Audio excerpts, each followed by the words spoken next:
Imagine waking up one day to find that the home you worked your entire life to afford is suddenly worth far less than what you paid for it. No storm, no war, just a silent collapse. This is the fear that hangs over today's global housing market. Prices are soaring in cities across the world, rents are breaking records, and yet millions are being priced out. People are asking one question again and again. Are we living inside the biggest housing bubble in history? And if so, when will it burst? Over the last decade, home prices have risen at a pace never seen before. From North America to Europe, from Asia to parts of Africa, property values exploded. Low interest rates made borrowing cheap, investors flooded the market. Real estate became the safest place to park money. Even people who never cared about property suddenly became flippers and landlords. Housing stopped being just a place to live.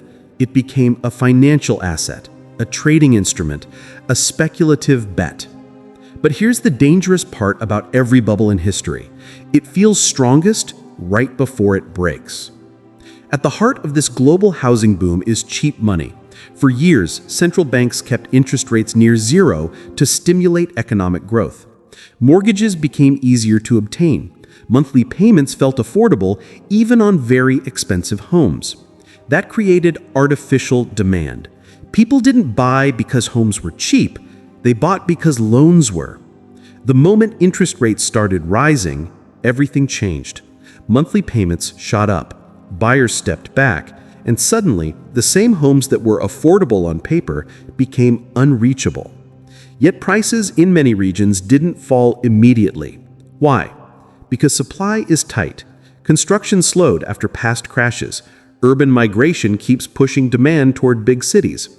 And wealthy investors often hold multiple properties and refuse to sell at a loss. This creates a dangerous standoff. Buyers can't afford current prices, sellers won't reduce them, and the market freezes. A frozen market is often the quiet warning before a major correction.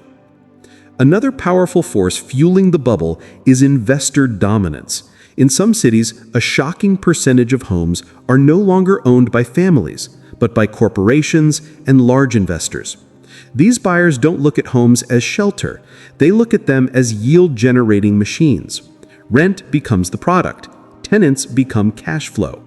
When markets rise, this strategy looks brilliant, but when markets turn, these same investors can dump properties quickly, flooding the market with supply and pushing prices down at terrifying speed. We've seen this movie before. In 2008, the housing bubble burst and triggered a global financial crisis. Millions lost their homes, banks collapsed, entire economies went into recession. Today's market looks different on the surface. Lending standards are tighter, but the emotional psychology is eerily similar. The same belief that property prices only go up is back, the same fear of missing out is back, the same massive leverage through debt is back, just in different forms. So when will this bubble burst? The honest answer is, no one can time it perfectly. Bubbles don't burst on a schedule. They burst when pressure becomes unbearable. That pressure usually comes from a few key triggers: interest rates staying high for too long, mass unemployment, a credit crunch, or a global financial shock. The longer affordability remains broken, the more fragile the system becomes. When ordinary people are completely locked out of buying, demand becomes hollow. At that point, prices are supported only by investors and speculation. And speculative markets are the most unstable of all. Another warning sign is the rent versus income gap. In many parts of the world, rents are rising faster than wages. Families are spending 40, 50, even 60% of their income just to survive under a roof. That is not sustainable. When people can no longer pay, defaults rise. When defaults rise, forced sales begin. And forced sales are the first cracks in any real estate bubble. However, a global crash may not look like one dramatic collapse everywhere at once. Some cities may crash earlier, others may slowly deflate. Wealthy global hubs might stay inflated longer due to international money flows. Smaller markets may break first under local economic stress. This means the bursts may arrive in waves, not as one single explosion. There is also a psychological side to all of this. Housing bubbles don't die from numbers alone. They die when belief breaks. As long as people believe prices will rise forever, they keep buying. The moment that belief shifts to fear, everything reverses. Buyers disappear, sellers panic, and what was once called a golden investment suddenly feels like a trap. For young generations, this crisis cuts even deeper. Many feel that homeownership is becoming an impossible dream. They work, save, and still fall behind faster than they can catch up. This creates social pressure, political anger, and economic instability. Housing is not just a market. It is the foundation of family life and social security. When that foundation shakes, the entire society feels it.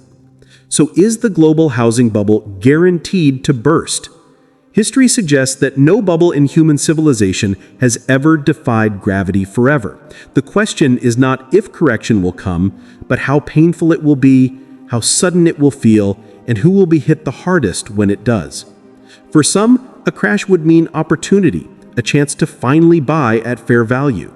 For others, it could mean the destruction of lifetime savings. The same event can be a rescue and a disaster at the same time, depending on which side of debt you stand on. Right now, the world is sitting on a loaded question. Markets are tense, buyers are cautious, interest rates remain high, and the belief in endless growth is being tested every single day. The global housing bubble may not scream before it breaks, it may whisper first. And by the time the noise reaches everyone, the damage may already be done.